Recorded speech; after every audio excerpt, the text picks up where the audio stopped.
Princess Anne is quite possibly the coolest royal, and definitely one of the hardest working, with a manner that puts even the most nervous at ease. But she's still human, so there are plenty of people the Princess Royal really can't stand.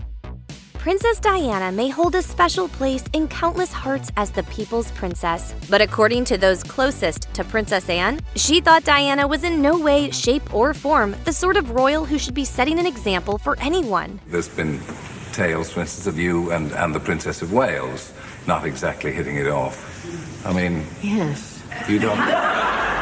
When a fictionalized version of Anne made her appearance in the hit show The Crown, Vanity Fair investigated to see if there was any truth to the conflict between the two. It turns out the show actually downplayed the dislike, which royal experts say was rooted in Diana's outgoing personality, reputation as a fashionista, and love of the spotlight. Richard Kay, a longtime reporter on the royals, summed up the conflict like this. Anne did not have time for Diana. She didn't like the way she went about her duty and the way she used the cameras and the media to promote herself. In her eyes, Anne had a much more traditional approach to monarchy and royal duty. Diana's attempts at forming a relationship with Anne were reportedly rebuffed, and things didn't get better after Diana's marriage to Charles. In 2022, Newsweek reported that an old clip had resurfaced in which Anne was asked about Diana and gruffly replied, "What about Diana?" "I don't know, you tell me." The reporter clarified they were interested in knowing more about the son Diana had just given birth to.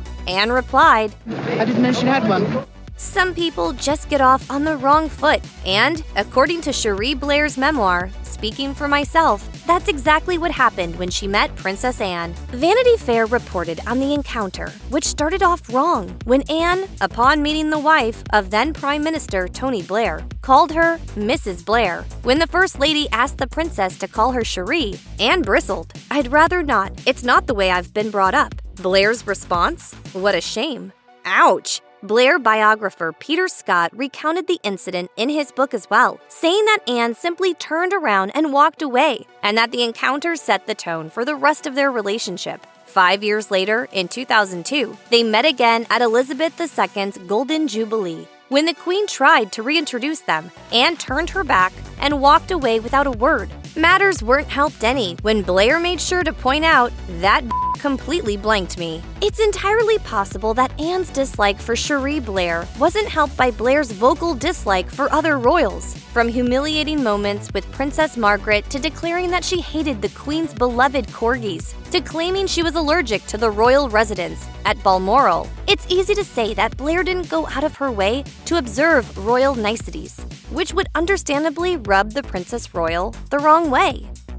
It's no secret that royal newcomer Meghan Markle is incredibly polarizing. When body language experts looked at how she related to various members of the family, they noted that Anne's response to her was distant. That came with a disclaimer that Anne was often aloof, but other reports of their interactions leave little doubt about what the Princess Royal really thinks of Markle. Royal expert Neil Sean says that when Markle first got serious about wanting to be a royal, she asked Anne for advice. At the time, Anne did counsel her.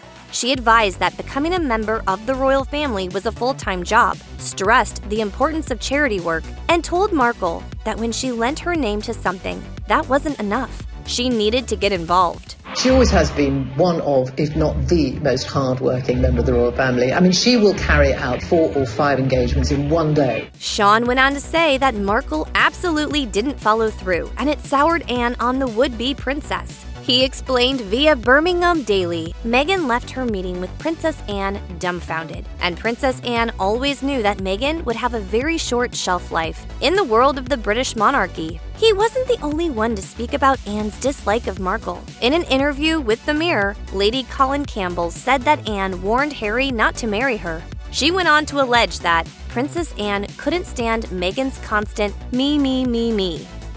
According to The Express, Kate Middleton and Princess Anne paid a 2022 visit to the joint headquarters of 2 of the organizations they patronize, the Royal College of Obstetricians and Gynecologists and the Royal College of Midwives. When reporters compared notes, they realized they had all the details on what the Duchess was wearing, but nothing on the princess's clothing choices. The reason? Nobody had the guts to actually ask. Does the press really annoy you? He wouldn't really be doing his job if it wasn't. Jane Fincher, an award-winning photographer and author of several best-selling books about the royal family, is among those who have felt Princess Anne's wrath. In fact, the International Business Times says that an incident with Fincher and other photographers may have fostered Anne's dislike of the press. It happened at the Burley Horse Show in 1982. Anne not only fell from her horse, but she ended up being dumped into an extremely muddy lake. Fincher recalled, "We were all clicking away, giggling our heads off. If looks could have killed, we would have all been dead instantly." The pressure that is applied to the younger members of the family is hard sometimes to deal with. Anne reportedly despised her title being more important than her equestrian achievements, and it was another fall that same year that led to her telling photographers to, quote, "naff off." Her language can be quite fruity. The remark was all over headlines when it happened. It wasn't until years later that photographer Steve Wood revealed to the Express that they'd made up the naff off comment. What Anne actually said was much worse and completely unprintable. Every so often, the world gets a reminder that underneath all the glitz and glamour, royals are real people with real feelings and real failings. Sarah Ferguson has always had something of an odd relationship with her now ex-husband, the disgraced Prince Andrew. They continue to live together despite being divorced for more than 3 decades. And it seems as though she was never a favorite sister-in-law of Princess Anne. According to royal photographer Steve Wood, Anne was no more a fan of Ferguson than she was of Diana, for much the same reason. He told the Express, "Anne was extremely annoyed when Diana became center of stage, and then Fergie became center of stage for a while. She said about them behind their backs several times, 'Those girls.'" According to royal reporter Harry Arnold, Princess Anne was once overheard to say, "I work hard every day. I am never in the paper. No one ever thanks me."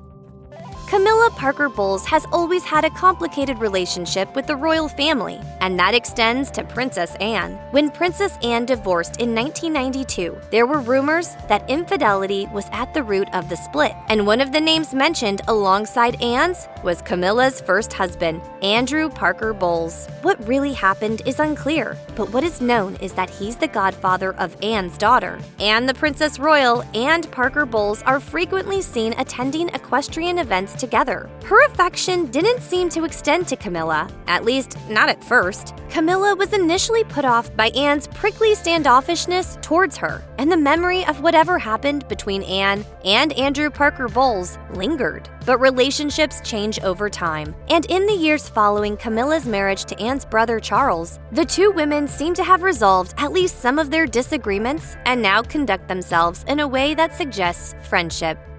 Princess Anne fills one of the 2 British seats on the International Olympic Committee, or IOC. She serves alongside a smattering of other royals, representatives from the military, former Olympians, and a who's who of sports celebrities. Although there are no specifics available, there are clearly some people on the committee that Anne just can't stand. In 1998, the New York Times reported on allegations that some committee members were more than happy to take bribes when it came to vote on which cities would be chosen to host the Olympics. This was very loudly condemned by Anne. She wanted anyone corrupt out of the IOC, which Craig Reedy, the other British IOC delegate, apparently disagreed, commenting, "The Princess Royal wants to put its own house in order." Fast forward to 2021, and it became very clear that Anne still had a major beef with IOC members who survived the scandal. Anne, a former Olympian herself, was credited with playing a major role in setting up London's 2012 Games. According to an ITV documentary, it was during the 2012 organizational meetings that Anne made an unfiltered comment over a live mic after an unnamed committee member gave something of a speech. She said, "I think this person is probably the most stupid person in world sport." No conversation about people whom Princess Anne dislikes would be complete without touching on the infamous incident between the royal family and Donald Trump.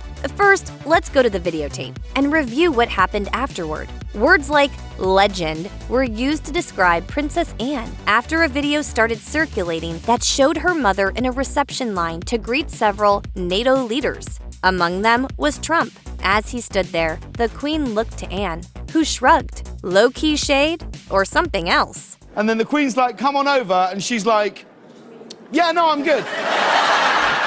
As much as the viral response to the video wanted to either praise or condemn Anne for seeming to make her dislike of Trump blatantly obvious, it turns out that's not what happened at all. According to the Press Association's Laura Elston, the Queen was looking toward Anne to see who was coming up to her after Trump. He was last in line, and Anne's shrug was accompanied by her statement, "It's just me." In another incident, Anne is said to have been standing with a group of world leaders laughing behind Trump's back. Insiders told Vanity Fair that the story had horrified her. She has always been careful not to be seen to be political in any way. She is also incredibly respectful, so any suggestion that she would laugh at anyone behind their backs was quite upsetting for her.